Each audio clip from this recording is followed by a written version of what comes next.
Voici les signes qui accompagneront ceux qui auront cru. Cette parole de Jésus, tirée de l'Évangile selon Marc chapitre 16 verset 17, n'était pas une promesse pour quelques-uns. C'était une révélation pour tous ceux qui marchent dans la foi, les yeux ouverts sur le surnaturel de Dieu. Car oui, Dieu donne des signes. Et quand il s'apprête à faire quelque chose de grand dans ta vie, il ne le fait pas dans le silence. Il parle, il prépare, il aligne, et il te montre, à travers des signes invisibles aux yeux du monde, qu'il est en train de bouleverser ta destinée. As-tu déjà ressenti qu'un changement venait sans pouvoir l'expliquer? As-tu déjà vu des choses s'éloigner, des liens se briser, des opportunités s'ouvrir ou se fermer sans raison? Ce ne sont pas des hasards. Ce sont des signes, des marques de la main de Dieu sur ta trajectoire. Dans ce message, je vais te révéler 10 signes puissants que Dieu t'envoie lorsqu'il prépare une bénédiction que tu n'imagines même pas. Reste bien jusqu'à la fin, car je te partagerai aussi une prière spéciale pour que tu sois prêt à accueillir cette visitation divine. Si ce message résonne en toi, abonne-toi dès maintenant à la chaîne Lumière en Christ. Aime cette vidéo et partage-la autour de toi. Et toi, quel signe as-tu déjà vu dans ta vie qui t'a fait comprendre que Dieu préparait quelque chose? Dis-le-moi en commentaire, car ton témoignage peut éclairer quelqu'un d'autre aujourd'hui. Dans toute la Bible, Dieu n'a jamais accompli une grande œuvre sans avoir d'abord envoyé des signes. Avant le déluge, il avertit Noé et lui donna des instructions précises. Avant la naissance de Jésus, une étoile guida les mages jusqu'à la crèche. Avant la libération du peuple hébreu, les 10 plaies d'Égypte furent autant de signes de la main de Dieu. Et aujourd'hui encore, Dieu agit de la même manière. Il est le même hier, aujourd'hui et éternellement. Il parle, il prépare, il avertit. Il utilise des signes pour attirer l'attention de ses enfants, pour les préparer à ce qui vient, pour les avertir d'un changement, pour leur confirmer qu'une saison nouvelle s'approche. Le problème, c'est que beaucoup d'enfants de Dieu ignorent ces signes. Ils les interprètent comme des perturbations, des pertes, des échecs, alors qu'en réalité, ce sont des appels divins à s'aligner avec sa volonté. Dans le livre du prophète Ésaïe, chapitre 43, verset 19, Dieu dit « Voici, je vais faire une chose nouvelle sur le point d'arriver. Ne la connaîtrez-vous pas ?» Cette parole est une interpellation. Dieu agit, mais percevras-tu ce qu'il est en train de faire? Reconnaîtras-tu les signes de sa main dans ta vie? Comprendras-tu que derrière chaque changement, chaque inconfort, chaque silence, il y a peut-être une bénédiction en gestation? Aujourd'hui, tu vas découvrir les signes que Dieu place sur le chemin de ceux qu'il est sur le point d'élever. Et si tu ouvres ton cœur, ces signes deviendront pour toi des repères prophétiques, des témoins silencieux de sa présence active dans ta vie.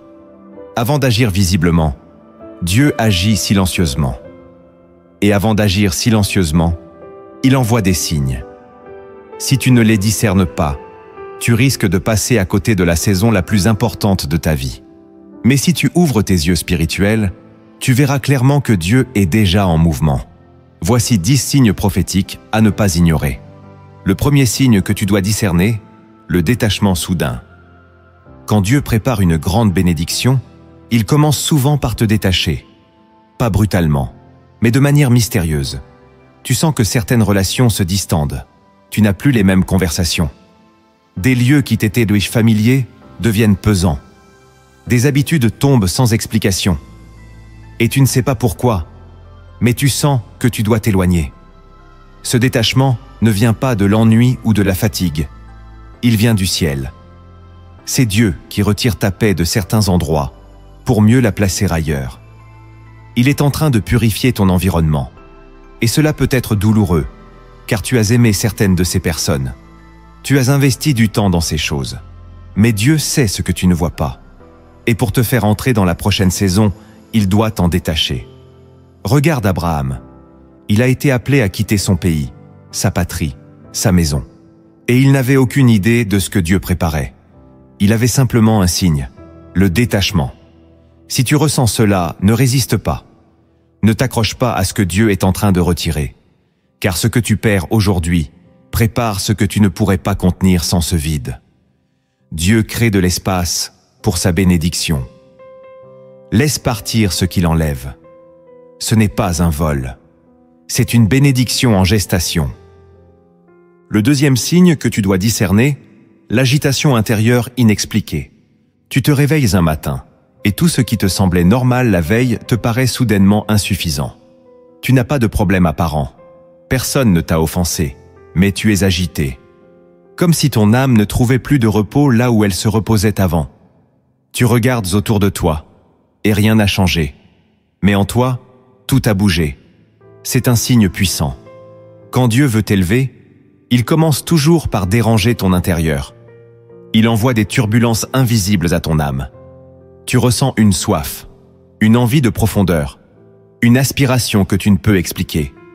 Tu as envie de te retirer, de prier davantage, de comprendre ce vide que tu ressens. C'est Dieu qui t'appelle. Ce n'est pas un malaise. C'est une convocation. Moïse vivait paisiblement dans le désert, jusqu'à ce qu'un buisson se mette à brûler.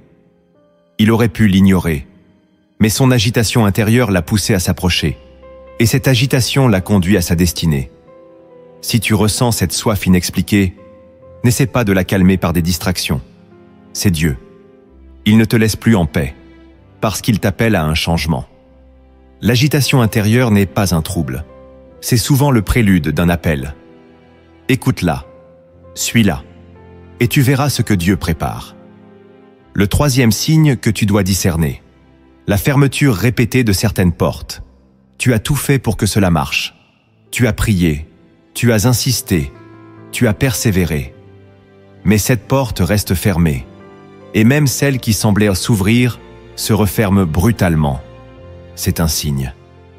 Quand Dieu t'empêche d'entrer, ce n'est pas pour te punir, c'est pour te protéger. Il sait ce qui t'attend derrière cette porte. Il connaît les dangers invisibles, les retards déguisés, les bénédictions empoisonnées. Et parfois, il t'aime trop pour te laisser passer. Dans le livre des Actes, Paul voulait annoncer l'Évangile en Asie, mais l'Esprit Saint l'en a empêché. Pourquoi empêcher un apôtre de prêcher? Parce que ce n'était pas le bon lieu, ni le bon moment. Plus tard, Dieu l'a conduit en Macédoine, où une grande œuvre l'attendait. Les portes fermées ne sont pas des rejets, ce sont des redirections. Si tu pries avec sincérité et que Dieu ferme une porte, ne lutte pas contre. Bénis-le, car cela signifie qu'il est en train de diriger tes pas vers quelque chose de plus grand, quelque chose que tu n'aurais pas choisi seul. Ce que tu perçois comme une fin peut être le début d'un chemin que seul Dieu connaît. Fais-lui confiance. Il est en train d'aligner ta route avec sa volonté. Le quatrième signe que tu dois discerner, une soif soudaine de prière, de solitude ou de silence. Tout à coup, tu n'as plus envie de parler. Tu cherches la solitude. Tu veux prier, même sans mots. Tu veux juste t'asseoir, en silence, et écouter. C'est un signe que Dieu est tout proche. Le Saint-Esprit attire toujours dans le désert ceux qu'il veut élever. Pas pour les punir, mais pour les façonner. Avant que Jésus ne commence son ministère, il a été conduit dans le désert. Là, il a jeûné, prié, écouté. Ce n'était pas une retraite. C'était une préparation. Et cette soif que tu ressens, ce besoin de t'isoler, c'est Dieu qui t'invite dans le lieu secret. Ne méprise pas cette saison. C'est là qu'il parle clairement. C'est là qu'il purifie. C'est là qu'il révèle. Quand tu ressens ce besoin de prière et de silence, obéis. Éteins ton téléphone. Annule ce rendez-vous. Va dans un lieu calme et attends. Car ce que Dieu te dira dans le silence changera ta vie dans le bruit. Ce n'est pas une perte de temps. C'est une sanctification. Dieu prépare une bénédiction.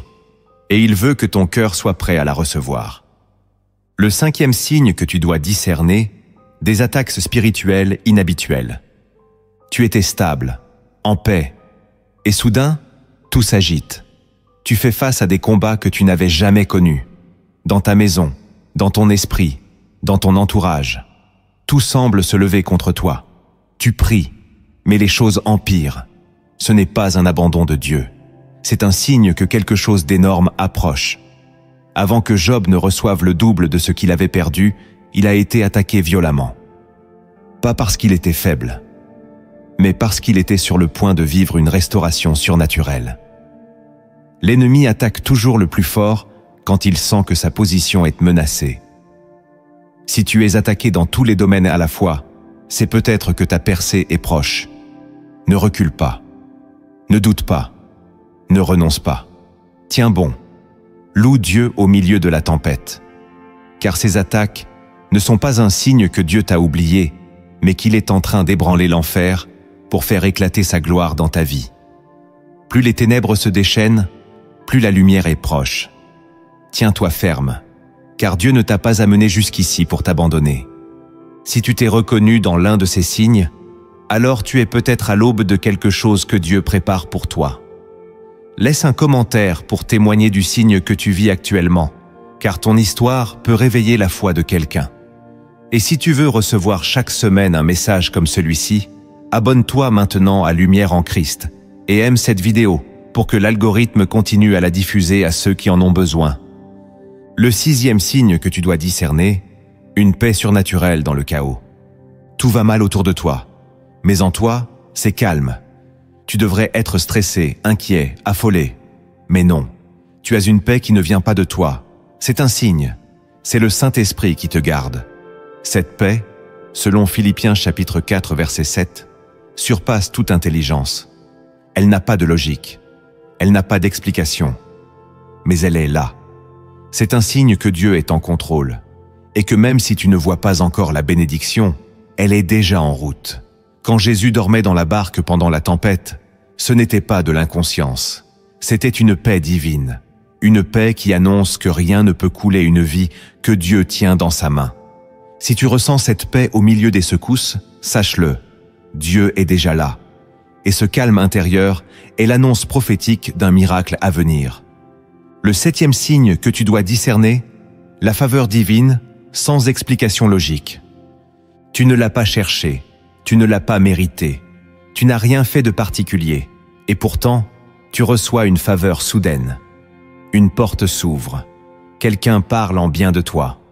On te choisit alors que tu n'étais même pas dans la course. Tu es étonné, presque mal à l'aise. Mais Dieu ne l'est pas, car cette faveur n'est pas le fruit de ton mérite. C'est un signe. Quand Dieu veut te bénir, il commence souvent par faire tomber des faveurs là où tu n'as rien semé. C'est sa manière de te dire « Ce n'est pas par ta force, c'est par ma main ». Ruth ramassait des épis dans un champ étranger, sans savoir qu'elle était en train de trouver grâce devant Boaz. Esther est entrée dans le palais sans garantie, mais le roi l'a regardée avec faveur. Joseph, vendu comme esclave, a été élevé à cause d'une faveur surnaturelle. Quand la faveur t'enveloppe, tu n'as pas besoin de convaincre. Ce sont les autres qui sont convaincus par ce que Dieu dégage à travers toi. Si tu vis une saison où les choses semblent tomber toutes seules, ce n'est pas de la chance. C'est un signe prophétique. Dieu est en train d'annoncer une élévation prochaine. Ne t'enorgueillis pas, remercie et prépare-toi, car ce n'est que le début. Le 8e signe que tu dois discerner, un sentiment d'urgence à obéir sans délai. Tu n'as pas toutes les réponses, mais tu sens que tu dois bouger. Tu ne vois pas encore où cela va te mener, mais tu sais que tu ne peux pas rester là. Ton cœur bat plus vite quand tu penses à ce changement. Tu ressens une pression douce, mais persistante, à agir maintenant. C'est un signe. Quand Dieu prépare une bénédiction, il envoie des instructions. Et ces instructions ne peuvent pas toujours attendre. Noé a dû construire l'arche sans avoir jamais vu la pluie. Abraham a dû partir sans savoir où il allait. Pierre a dû jeter son filet de l'autre côté, même s'il avait pêché toute la nuit. Quand Dieu te donne une parole, c'est qu'un moment prophétique est en cours. Et le retard dans l'obéissance peut faire manquer une saison. Ce sentiment d'urgence que tu ressens n'est pas de la précipitation. C'est une poussée divine. Dieu sait que la bénédiction est proche. Et il veut que tu sois prêt à la recevoir. Si tu attends de tout comprendre pour obéir, tu risques de rester bloqué dans la compréhension humaine. Mais si tu obéis dans la foi, tu verras ce que l'intelligence n'aurait jamais pu te révéler. L'obéissance immédiate est un langage spirituel que Dieu comprend mieux que les discours. Si tu ressens cette urgence, réponds. Tu es à un tournant. Le 9e signe que tu dois discerner, des rêves récurrents ou prophétiques. Tu dors, mais ton esprit reste en éveil. Tu vois des scènes, des symboles, des visages. Tu te réveilles avec une impression profonde. Et parfois, ces rêves reviennent. Parfois, ils te laissent troublé, parfois en paix. Mais tu sais qu'ils ne sont pas ordinaires. Ce sont des signes. Dieu parle dans le silence de la nuit, quand le tumulte du jour ne nous permet plus d'entendre. Il utilise les rêves pour avertir, révéler, préparer. Joseph, l'époux de Marie, a reçu en rêve l'instruction de ne pas la répudier, puis celle de fuir en Égypte. Daniel interprétait les songes des rois, parce qu'il comprenait le langage prophétique. Et même dans Joël chapitre 2 verset 28, Dieu promet que dans les derniers jours, il parlera par les songes et les visions. Si tu reçois des rêves marquants, ne les néglige pas. Note-les, médite-les, prie à leur sujet. Dieu est peut-être en train de t'indiquer un chemin, de te donner une confirmation, ou même de t'avertir d'un piège. Le monde ignore les rêves, mais les enfants de Dieu doivent apprendre à les écouter. Quand les rêves deviennent récurrents, c'est souvent que Dieu insiste. Il te prépare, il t'éduque, il t'équipe pour une bénédiction que ton esprit doit être prêt à porter. Le 10e signe que tu dois discerner, un appel intérieur a changé de dimension. Tu n'as pas changé extérieurement. Tu vis toujours au même endroit, mais en toi, tout est différent. Tu ne supportes plus les conversations futiles. Tu ne peux plus prier comme avant. Tu ressens que ta foi doit aller plus loin. Tu es appelé, pas par les hommes, mais par une voix intérieure. Une conviction que Dieu veut plus de toi, et pour toi. Ce signe est souvent le plus fort, parce qu'il ne dépend pas des circonstances. Il naît du Saint-Esprit en toi, et il ne te lâche pas. Tu regardes les choses comme un aigle qui ne peut plus se contenter de marcher. Tu es prêt à voler, même si tu ne sais pas encore comment déployer tes ailes. Pierre a quitté la barque, non pas parce que Jésus l'y a obligé, mais parce que quelque chose en lui savait que c'était le moment. Si tu ressens cet appel, ne l'étouffe pas. C'est un signe que Dieu veut t'élever à une autre dimension spirituelle. Il veut que tu lâches certaines habitudes, que tu abandonnes des raisonnements humains, que tu laisses le confort pour la consécration. Car la bénédiction que Dieu prépare nécessite une stature spirituelle plus grande. Il ne veut pas seulement te bénir, il veut te transformer pour que tu sois capable de porter la bénédiction sans qu'elle ne t'écrase. Si tu ressens cet appel, réponds de tout ton cœur. C'est le moment. Les signes que Dieu t'envoie ne sont jamais isolés. Ils s'inscrivent dans un dessein profond, une logique divine que seule la révélation peut dévoiler. Car derrière chaque signe visible, il y a une vérité cachée, un principe céleste en action. Ouvre ton esprit maintenant, car voici 5 vérités puissantes que Dieu veut graver dans ton cœur. La première vérité que tu dois comprendre, Dieu purifie toujours avant d'élever. Avant la bénédiction vient le feu. Avant la gloire vient la séparation. C'est un principe immuable du royaume de Dieu. Tu ne peux pas entrer dans ta saison de destinée avec les impuretés de ta saison passée. Dieu le sait. Et c'est pour cela que lorsque tu sens que quelque chose d'inattendu s'éloigne de toi, lorsque tu perds certains liens, certaines habitudes, certains appuis, ce n'est pas forcément parce que tu as échoué. C'est souvent parce que Dieu est en train de purifier ta vie pour y faire descendre une bénédiction qu'elle ne pourrait pas contenir autrement. Dans l'Évangile selon Jean, au chapitre 15, verset 2, Jésus dit « Tout sarment qui est en moi et qui ne porte pas de fruit, il le retranche. Et tout sarment qui porte du fruit, il l'émonde, afin qu'il porte encore plus de fruits. » Il ne parle pas ici de châtiment, mais de croissance. Même ce qui produit déjà du fruit doit être émondé, taillé, coupé, pour produire davantage. Ce que tu perçois comme une perte est parfois un affinement. Ce que tu ressens comme une cassure est en réalité un acte d'amour du vigneron. Lorsque Dieu veut t'élever, il commence par enlever ce qui risquerait de déformer la bénédiction. Il agit comme un orfèvre. Il passe ton cœur au feu, pas pour te détruire, mais pour faire fondre les scories. Il purifie tes intentions. Il creuse ton caractère. Il retire les appuis humains sur lesquels tu te reposais, afin que tu n'aies d'autre fondation que lui. Ce n'est pas agréable. Parfois, cela ressemble à un désert. Parfois, cela fait pleurer. Mais ce n'est pas la fin, c'est la préparation. Dieu ne veut pas seulement te bénir. Il veut que tu sois capable de porter la bénédiction sans qu'elle ne te fasse tomber. Et cela demande une purification intérieure. Ne méprise donc pas les saisons où Dieu taille dans ta vie.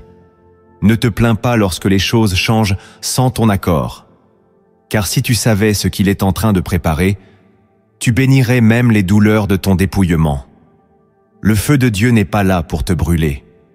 Il est là pour révéler l'or que tu ignores encore porté en toi. Si tu traverses une période de séparation, de retrait, de dépouillement, lève les yeux. C'est peut-être que l'élévation approche. Car dans le royaume de Dieu, celui qui est abaissé dans l'humilité est souvent celui que Dieu est en train de positionner pour une gloire qu'aucun homme ne pourra empêcher. La deuxième vérité que tu dois comprendre: Dieu teste la fidélité dans les petites choses avant de confier les grandes. Le ciel observe ce que la terre méprise. Ce que tu vis aujourd'hui, dans le secret, dans l'ombre, dans les choses ordinaires, n'est pas inutile. Car Dieu regarde toujours comment tu gères le peu, avant de te confier l'abondance. C'est une loi spirituelle, une réalité que beaucoup ignorent, parce qu'ils attendent que la bénédiction apparaisse pour s'appliquer à marcher droit. Mais Dieu ne fonctionne pas ainsi. Il t'observe déjà, il te teste déjà. Pas dans les grandes missions, pas dans les triomphes publics, mais dans les décisions cachées, dans les détails, dans ton cœur. Dans l'Évangile selon Luc, chapitre 16, verset 10, Jésus dit « Celui qui est fidèle dans les moindres choses l'est aussi dans les grandes, et celui qui est injuste dans les moindres l'est aussi dans les grandes. » Ce n'est pas une image, c'est une déclaration divine. Si tu ne prends pas soin de la graine, comment Dieu pourrait-il te confier la moisson? Si tu méprises le petit, comment pourrais-tu porter le grand avec intégrité? Ce que tu vis maintenant est peut-être petit, difficile, répétitif. Mais c'est précisément là que Dieu mesure ton cœur, ton attitude, ta constance, ta soumission. Regarde David. Avant de devenir roi, il était berger, seul, inconnu. Mais c'est dans le secret de cette solitude qu'il a appris à protéger, à prier, à écouter Dieu. Ce sont ces victoires contre l'ours et le lion dans les collines anonymes qui l'ont préparé à vaincre Goliath devant tout un peuple. Dieu l'a observé dans le peu, et il l'a élevé dans le grand. Pareil pour Joseph. Il a été fidèle dans la maison de Potiphar, fidèle en prison, fidèle dans l'humiliation. Et Dieu l'a positionné comme gouverneur d'Égypte au moment précis. Lorsque tu ressens que Dieu est sur le point de t'emmener plus loin, tu dois d'abord regarder en arrière et te demander « Suis-je fidèle dans ce qu'il m'a déjà confié ? Suis-je fidèle dans ma manière de prier alors que personne ne me regarde ? Suis-je fidèle dans ma façon de parler, même quand je suis seul ? Suis-je fidèle dans mes pensées, dans mes choix, dans mes silences ? Car c'est là que Dieu détermine la prochaine étape. Ce que tu vis aujourd'hui, même si cela te semble minuscule, est peut-être l'examen du ciel. Ton comportement maintenant révèle à Dieu si tu es prêt à porter une bénédiction plus grande sans te corrompre, sans t'éloigner, sans perdre ton cœur. Et ce test est silencieux. Il ne s'annonce pas. Il se vit. Alors ne minimise jamais une saison humble. Ne méprise jamais une tâche qui te paraît sans gloire. Car c'est peut-être là que Dieu est en train de peser ton âme et de décréter ton élévation. Si tu veux voir la grandeur, honore déjà le peu. Car dans le royaume de Dieu, la fidélité dans l'ombre ouvre les portes de la lumière. Et la consécration dans le quotidien attire les miracles les plus surnaturels. Tu n'as pas besoin d'attendre demain pour être fidèle. Commence aujourd'hui, là où tu es. Dieu regarde, et il n'oubliera rien. La troisième vérité que tu dois comprendre. Dieu cache sa gloire dans des circonstances ordinaires. Quand on pense à la gloire de Dieu, on imagine souvent le spectaculaire, le visible, le bouleversant. Mais dans la réalité spirituelle, la gloire de Dieu se manifeste le plus puissamment là où personne ne la cherche. Elle se déploie souvent dans des circonstances qui semblent banales, faibles ou insignifiantes. Car Dieu ne cherche pas à impressionner, il cherche à transformer.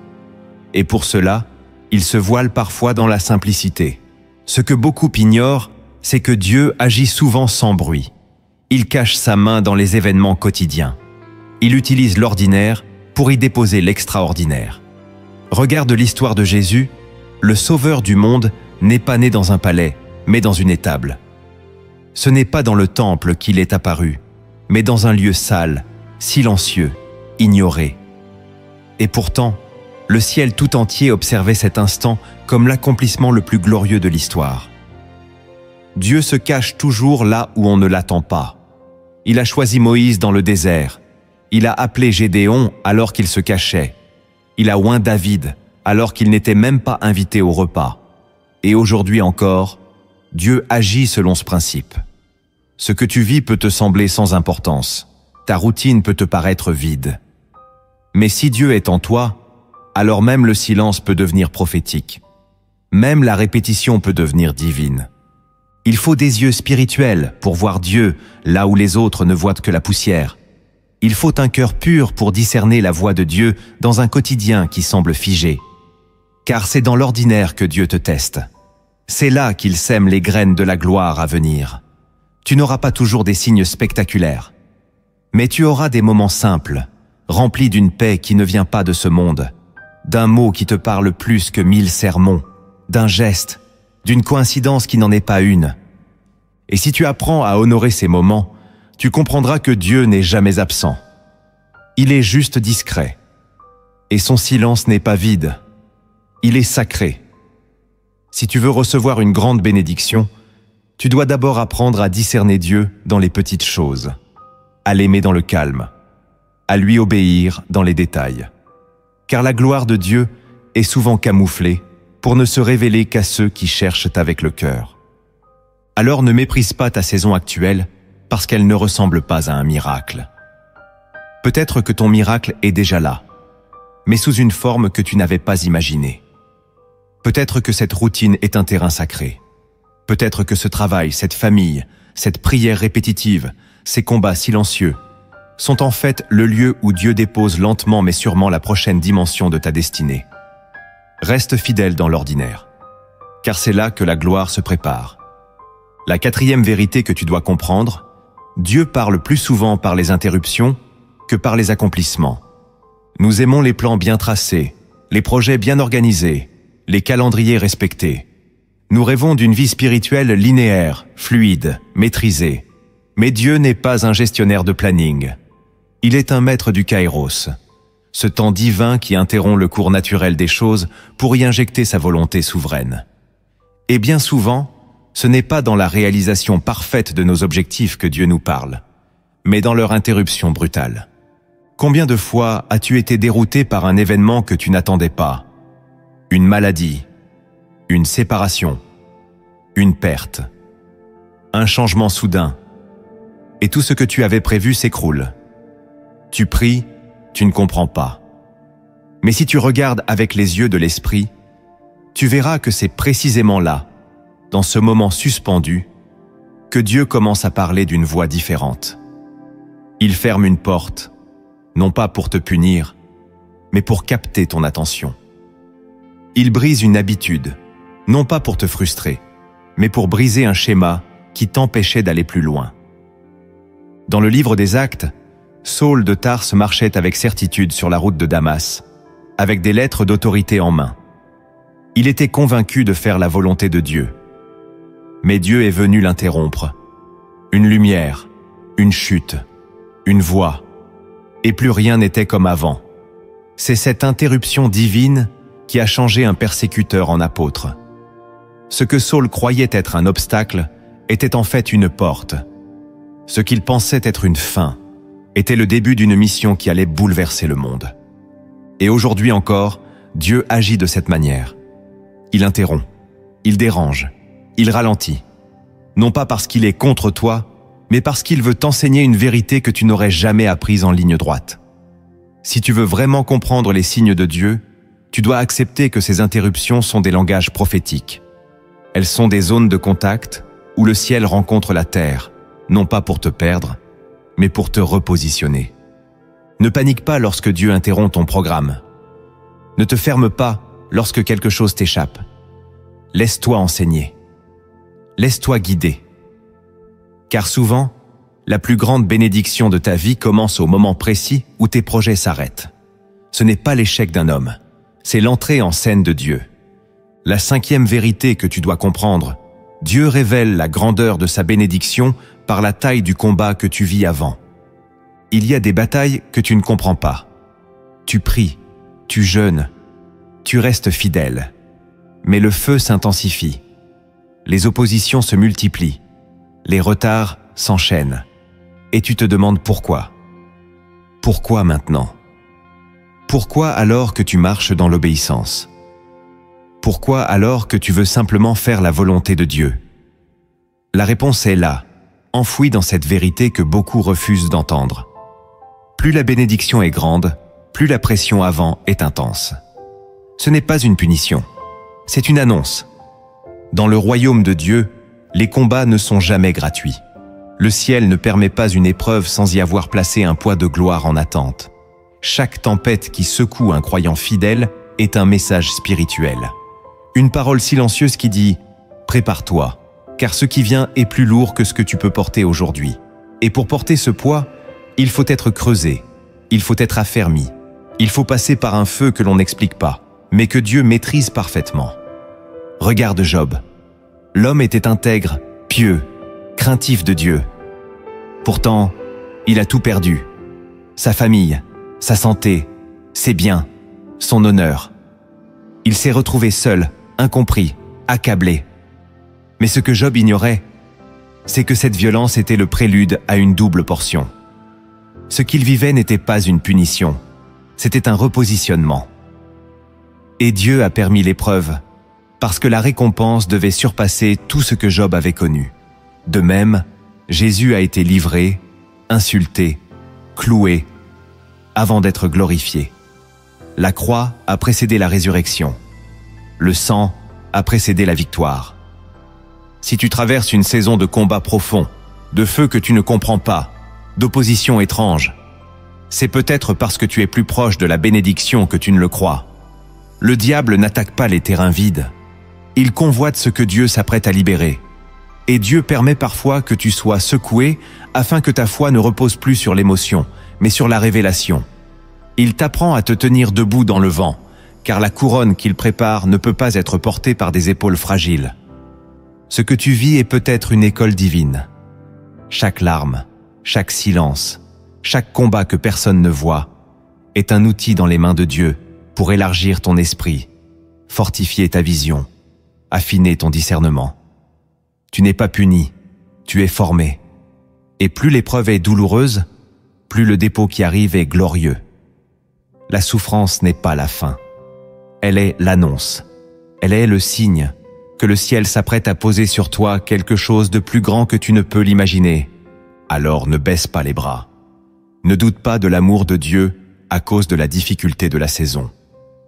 Car souvent, ce que tu vis comme ton plus grand combat est en réalité le dernier couloir avant ton entrée dans une dimension nouvelle. Et ceux qui persévèrent jusqu'au bout verront la main de Dieu non seulement les relever, mais les établir. Voir les signes, c'est bien. Mais y répondre dans la foi, c'est ce qui transforme ta vie. Car Dieu ne montre jamais quelque chose sans attendre une réaction. Si tu discernes ces signes, il t'appelle à t'aligner. Voici maintenant 7 actes puissants que tu dois poser pour marcher dans l'accomplissement de la bénédiction que Dieu prépare pour toi. Le premier acte que tu dois poser. Sanctifie ton environnement. Avant de te confier une nouvelle bénédiction, Dieu t'appelle à purifier ce qui t'entoure. Ton environnement est prophétique. Ce qui règne dans l'espace que tu habites influence directement ta capacité à entendre, à discerner, à croire. C'est pour cela que le premier pas vers la visitation divine n'est pas toujours spirituel en apparence. Il est pratique, concret, radical. Il consiste à sanctifier ton environnement. Regarde Moïse au pied du buisson ardent. Avant même que Dieu ne parle, il lui dit « Ôte tes sandales, car le lieu où tu te tiens est une terre sainte. » Ce n'était qu'un désert, un sol sec et poussiéreux, mais la présence de Dieu l'a sanctifié. Et pour rester là, pour entendre, pour recevoir l'appel divin, Moïse a dû changer quelque chose dans son apparence extérieure. Ce n'est pas un symbole, c'est une leçon. Aujourd'hui, Dieu te dit « Je veux t'envoyer une bénédiction. » Mais tu dois préparer ton atmosphère. Cela commence par faire le tri, retirer les choses qui bloquent la paix, éteindre les voix qui t'éloignent de la prière, mettre de l'ordre dans ce qui te distrait, dans ce qui pollue ton regard, dans ce qui vole ton temps sans nourrir ton âme. Cela peut être un écran, une relation, une habitude, un objet. Quand tu ressens que Dieu t'approche, ce n'est pas le moment de tout garder. C'est le moment de faire place. Dans l'Ancien Testament, les prophètes sanctifiaient les lieux avant d'invoquer la gloire. Élie réparait l'autel avant d'appeler le feu. Jésus lui-même, avant de ressusciter la fille de Jaïrus, a fait sortir les moqueurs. Il savait que l'environnement doit correspondre à l'onction qui va descendre. Si tu veux recevoir quelque chose de nouveau, tu dois créer une atmosphère nouvelle. Sanctifier ton environnement, c'est aussi choisir ce que tu laisses entrer dans ta maison, dans ton esprit, dans ton cœur. C'est refuser que la confusion règne dans le lieu où tu attends la lumière. C'est faire de ton espace un sanctuaire, même modeste, où Dieu est honoré en premier. Tu n'as pas besoin d'une cathédrale, tu as besoin d'un cœur décidé et d'un lieu en paix. Car Dieu aime la paix, et il se manifeste là où tout en toi dit « Seigneur, je t'attends ». Alors aujourd'hui, pose cet acte prophétique. Purifie ce qui t'entoure. Ce n'est pas un geste banal. C'est une déclaration d'attente. C'est un cri silencieux qui dit à Dieu « Je suis prêt ». Et quand Dieu voit un cœur prêt, il ne tarde pas. Il descend. Sanctifie ton environnement et prépare-toi à entendre sa voix comme jamais auparavant. Le deuxième acte que tu dois poser. Embrasse le silence de Dieu. Quand Dieu se tait, ce n'est jamais par absence. C'est souvent par stratégie. Car le silence de Dieu n'est pas vide. Il est rempli de mystères, de poids, de révélations voilées. Il enseigne, il façonne, il dépouille. Et lorsque tu discernes que Dieu prépare quelque chose de grand pour toi, il te faut apprendre à ne pas paniquer devant son silence, mais à l'embrasser comme un espace sacré où sa volonté s'élabore lentement, mais sûrement. Beaucoup de croyants échouent, non pas parce qu'ils n'ont pas entendu Dieu, mais parce qu'ils ont mal réagi à son silence. Ils ont pris son calme pour une absence. Ils ont confondu la pause divine avec un abandon. Et dans la précipitation, ils ont voulu combler ce vide par des décisions humaines, des initiatives charnelles, des compromis dangereux. Mais si tu crois vraiment que Dieu t'a montré des signes, alors tu dois aussi croire qu'il sait quand se taire pour mieux te préparer. Regarde Abraham. Dieu lui a promis un fils. Il lui a parlé avec puissance, avec clarté. Mais ensuite, silence. Des années sans aucune confirmation, sans voix, sans miracle. Et c'est dans ce silence qu'Abraham a dû continuer à croire, à espérer contre toute espérance, à marcher avec Dieu sans repère extérieur. Et c'est ce type de foi qui ouvre le ciel. Une foi qui ne dépend pas du bruit, mais de la confiance. Quand Dieu est silencieux, c'est souvent qu'il travaille profondément. En toi, autour de toi, dans les autres, dans les temps, dans les lieux. Il assemble les pièces invisibles d'un plan qui te dépasse. Et s'il se tait, c'est parce qu'il veut que tu apprennes à marcher par révélation intérieure, non par agitation extérieure. Le silence est l'école des prophètes. Le désert est le berceau des voix puissantes. C'est là que Dieu façonne ceux qu'il veut envoyer plus loin. Embrasser le silence de Dieu, ce n'est pas rester passif. C'est rester dans la prière, mais sans exigence. C'est lire la parole avec faim, même quand aucun verset ne semble te parler. C'est louer Dieu quand tu n'as aucune émotion. C'est rester fidèle à ton poste, même sans message clair. C'est dire « Je ne ressens rien, mais je sais qu'il est là ». Et cette fidélité dans le silence attire l'intervention dans la clarté. Alors aujourd'hui, si Dieu se tait, ne cherche pas à le forcer à parler. Apprends à te taire toi aussi. Écoute plus que tu ne parles. Observe plus que tu ne demandes. Laisse sa paix remplir ce vide apparent. Car ce vide est un lieu d'attente. Et ceux qui honorent le silence de Dieu verront sa voix revenir avec plus de force, plus de précision, plus de gloire qu'ils ne l'avaient imaginé. Le troisième acte que tu dois poser, obéis sans tout comprendre. Quand Dieu envoie des signes, il ne t'expliquera pas tout. Il te montrera l'essentiel, mais jamais toute la carte. Il te donnera un mot, pas un plan. Une direction, pas une destination détaillée. Et c'est là que beaucoup échouent. Ils veulent tout comprendre avant d'obéir. Ils attendent que les choses fassent sens selon leur logique. Mais Dieu n'est pas limité par ta logique. Il n'agit pas pour satisfaire ton raisonnement, mais pour accomplir sa volonté éternelle. Dans l'Écriture, Dieu agit toujours en révélant une partie, jamais le tout. Quand il appelle Abraham, il lui dit simplement « Va vers le pays que je te montrerai ». Quand il ordonne à Moïse de frapper le rocher, il ne lui décrit pas les faits. Quand Jésus dit à Pierre de jeter son filet, il ne lui annonce pas le miracle.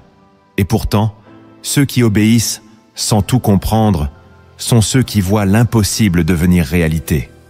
Si tu attends d'avoir toutes les réponses pour te lever, tu ne te lèveras jamais.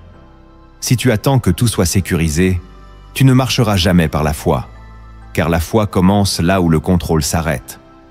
Obéir sans comprendre, ce n'est pas de la naïveté, c'est de la confiance. C'est dire à Dieu, « Je ne saisis pas tout, mais je sais que tu es bon, alors je te suis. » C'est avancer dans la brume, parce que tu reconnais la voix qui t'appelle. Obéir sans tout comprendre, c'est poser des actes prophétiques. C'est postuler alors que tu n'as pas le profil. C'est pardonner alors que tu n'as pas reçu d'excuses. C'est donner alors que tu es dans le besoin. C'est commencer à louer Dieu alors que tu es encore dans la douleur. Et c'est cette obéissance qui attire le ciel, car Dieu répond toujours à la foi incarnée. Il bénit les pas tremblants, pas les raisonnements figés. Tu ne peux pas demander une bénédiction surnaturelle en t'appuyant uniquement sur des garanties naturelles. Tu dois poser des actes qui parlent le langage du royaume. Et ce langage, c'est l'obéissance immédiate. C'est marcher même quand tu ne vois pas. C'est semer même quand tu ne comprends pas. C'est lâcher prise, même quand rien ne bouge encore. Et Dieu, lui, voit tout cela. Il voit ton cœur. Il voit ta foi. Et il agit. Alors aujourd'hui, si Dieu t'a déjà parlé, si tu as déjà perçu un signe, ne reste pas figé dans l'analyse. Pose un acte. Change quelque chose. Déplace-toi. Décide. Écris. Témoigne. Libère. Sème. Fais un pas dans la direction qu'il t'a donnée. Même petit. Même discret. Car c'est ce premier pas, dans l'inconnu, qui ouvre la porte de ce que tu ne peux pas encore imaginer. Le quatrième acte que tu dois poser, cultive la fidélité dans les petites choses. Dieu regarde toujours ce que les hommes ignorent. Il mesure ton cœur non à la grandeur de ce que tu fais, mais à la manière dont tu le fais. Et dans les saisons de préparation, quand Dieu t'envoie des signes, il t'observe. Non pas pour te juger, mais pour discerner si ton caractère peut soutenir la bénédiction qu'il s'apprête à déposer sur toi. Et l'un des critères les plus puissants qu'il utilise, c'est ta fidélité dans les choses que personne ne célèbre. Dans l'Évangile, Jésus dit que celui qui est fidèle dans les moindres choses le sera aussi dans les grandes. Ce n'est pas une formule morale, c'est une clé spirituelle. Car ce que tu vis aujourd'hui, même si cela semble petit, est un test. Ton obéissance quand personne ne te voit est une épreuve silencieuse. Ta persévérance dans les tâches que tu trouves banales est une préparation divine. Le ciel pèse l'attitude avant d'élever le ministère. Regarde David. Il n'a pas été choisi roi parce qu'il avait tué un géant. Il a été oint parce qu'il était fidèle au chant, seul avec les brebis, chantant pour Dieu, alors qu'aucun regard humain ne l'applaudissait. Ce que Samuel a vu ce jour-là, Dieu l'avait vu depuis des années. Et c'est toujours ainsi. Dieu regarde ce que tu fais quand personne ne regarde. Et il élève ceux qui n'ont pas besoin d'être vus pour être sincères. Être fidèle dans les petites choses, c'est veiller à ton attitude dans ta maison. C'est continuer à prier même quand rien ne change. C'est honorer les engagements sans chercher les applaudissements. C'est travailler avec excellence, même quand la tâche semble insignifiante. C'est parler avec grâce, même à ceux qui ne t'écoutent pas. Ce sont ces gestes, invisibles aux yeux du monde, qui provoquent les percées visibles aux yeux de tous. Dieu ne te confiera pas de grandes choses tant que tu ne traites pas les petites comme si elles étaient grandes. Car ce n'est pas la taille de la mission qui révèle la grandeur du cœur, c'est la manière dont tu la vis. Si tu traites avec négligence ce que Dieu t'a confié maintenant, tu montres que tu n'es pas prêt pour ce qui vient ensuite. Mais si tu l'honores avec respect, avec constance, avec foi, alors tu bâtis une fondation solide sur laquelle Dieu pourra déposer plus. Alors aujourd'hui, arrête de mépriser ta saison actuelle. Regarde-la comme un champ d'entraînement céleste. Chaque action fidèle est une pierre ajoutée à ton appel futur. Ce que tu fais dans le secret prépare ce que Dieu fera dans la lumière. Sois fidèle là où tu es, et Dieu t'ouvrira là où tu n'as même pas encore osé rêver. Le 5e acte que tu dois poser, rends gloire à Dieu au milieu du combat. Quand tu discernes les signes que Dieu prépare quelque chose de grand, tu dois apprendre à le glorifier avant même que cela n'arrive. Ce n'est pas naturel. Louer au sommet est facile. Mais louer dans la vallée, louer dans l'attente, louer dans la douleur, c'est là que se révèle une foi authentique. Et c'est ce type de louange qui attire le ciel, qui déplace les murs invisibles, qui ouvre les portes scellées. Trop souvent, les croyants attendent de voir pour remercier. Mais dans le royaume de Dieu, c'est l'inverse. Tu rends gloire et ensuite tu vois. Tu déclares et ensuite tu reçois. C'est ainsi que Dieu agit, parce que la louange au milieu du combat est une démonstration de confiance totale. Elle dit « Je ne comprends pas tout, mais je sais qui tu es. » Elle dit « Même si je ne vois rien, je choisis de croire que tu agis. » Regarde Paul et Silas, battus, enchaînés, enfermés dans une prison. Rien n'annonçait la libération. Rien ne laissait penser que Dieu allait intervenir. Et pourtant, ils ont loué, dans la douleur, dans le noir. Et pendant qu'ils chantaient, les fondations de la prison ont tremblé. Les chaînes sont tombées. Les portes se sont ouvertes. Pas après une prière spectaculaire, mais après une louange sincère, au cœur du combat. Ce n'est pas un détail, c'est une arme. Ta louange, au milieu de l'épreuve, n'est pas une fuite. C'est un acte de guerre spirituelle. Tu déplaces l'atmosphère. Tu repousses les ténèbres. Tu changes la perspective. Tu dis à ton âme, regarde au-dessus. Tu dis à ton environnement, je choisis la lumière, même si je suis encore dans l'ombre. Et cette posture provoque le mouvement divin. Rends gloire à Dieu maintenant. Pas demain, pas quand tu auras tout reçu, mais maintenant, dans le brouillard, dans le silence, dans la confusion. Loue-le parce qu'il est fidèle. Loue-le parce que ce qu'il a commencé, il l'accomplira. Loue-le parce que même si tu ne vois pas encore la bénédiction, tu en portes déjà les signes. Et ne t'attends pas seulement à une réponse émotionnelle. Attends-toi à un changement de dimension. Parce que lorsque tu loues Dieu dans le feu ne te brûle plus. Il te purifie. Et lorsque tu l'élèves dans la nuit devient témoin de ton élévation future. Ta louange aujourd'hui est la clé de ta délivrance demain. Alors lève la voix, même si elle tremble. Chante, même si tu pleures. Déclare sa grandeur, même si ton cœur est brisé. Car ce n'est pas la fin, c'est l'écho d'une gloire qui approche. Et Dieu honore toujours ceux qui l'honorent dans le désert. Ta louange est une prophétie. Proclame-la. Le 6e acte que tu dois poser. Renouvelle ton intelligence par la parole. Lorsque Dieu envoie des signes, ce n'est pas seulement pour attirer ton attention. C'est pour t'inviter à penser autrement, à voir autrement, à marcher autrement. Car aucune bénédiction durable ne peut être reçue avec un esprit non renouvelé. Tu ne peux pas contenir une œuvre nouvelle avec une mentalité ancienne. Tu ne peux pas vivre un changement extérieur si ton intérieur reste figé dans de vieux schémas. Voilà pourquoi Dieu te parle. Voilà pourquoi il te forme, pour renouveler ton intelligence à travers sa parole.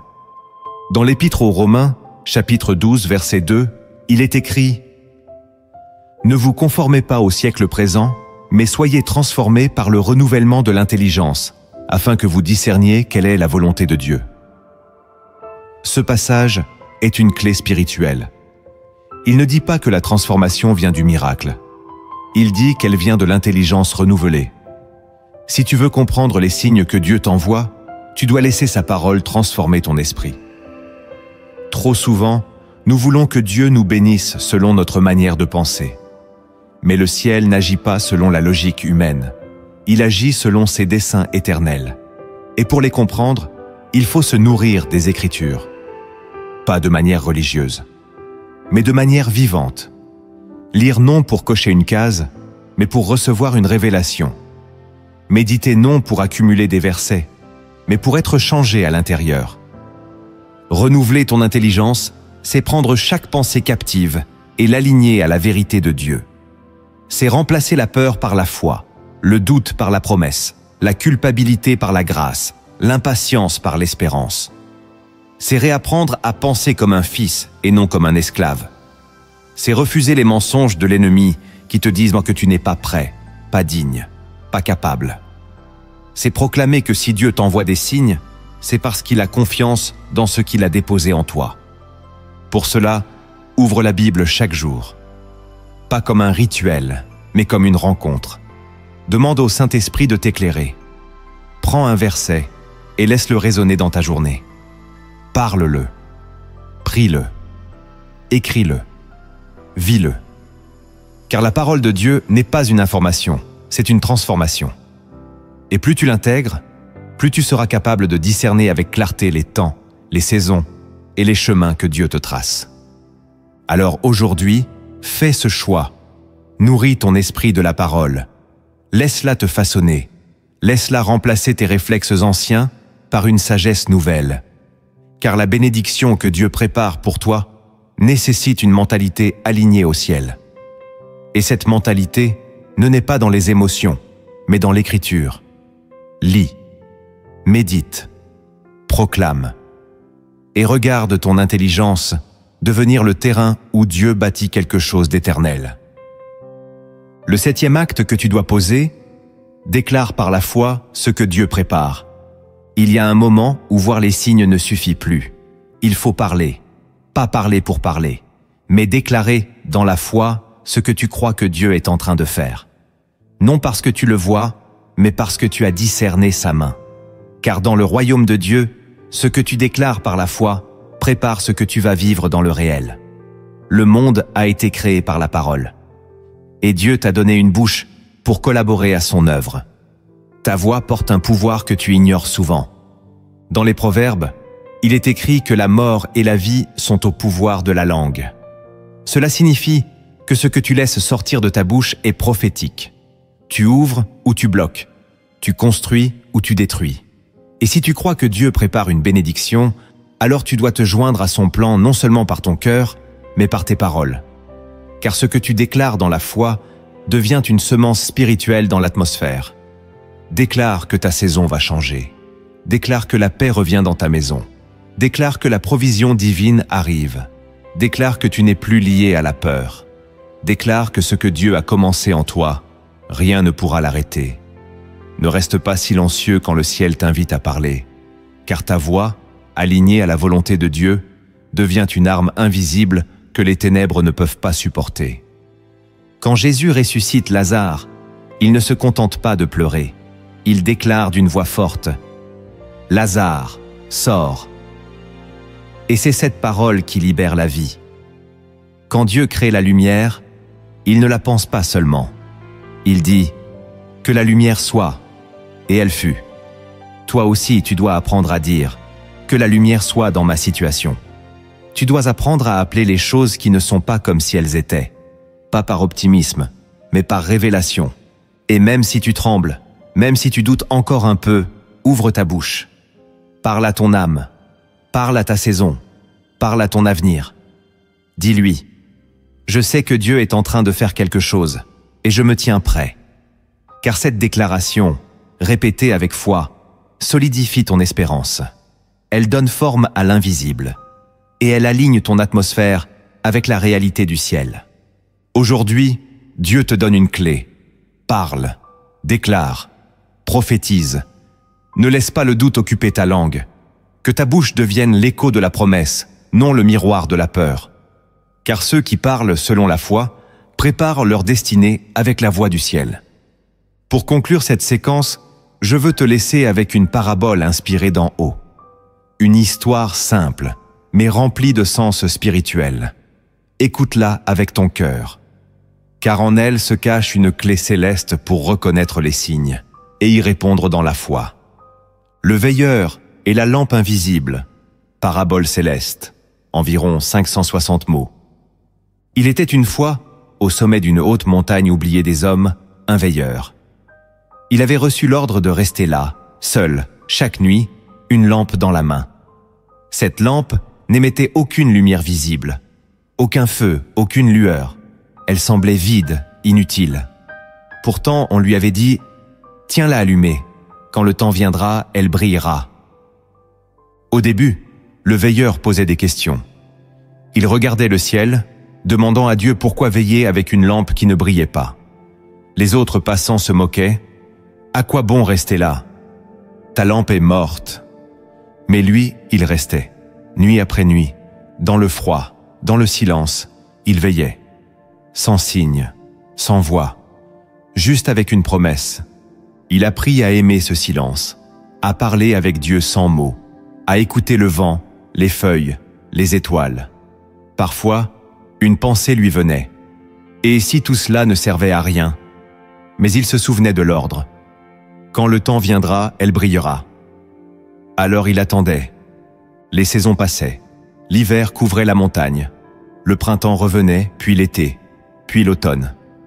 Les années coulaient comme l'eau d'un torrent, et toujours, rien. Rien que cette lampe invisible, froide, muette. Un soir, alors que son cœur était fatigué, le veilleur se leva une fois de plus. Il se posta au bord du rocher, là où il avait toujours veillé.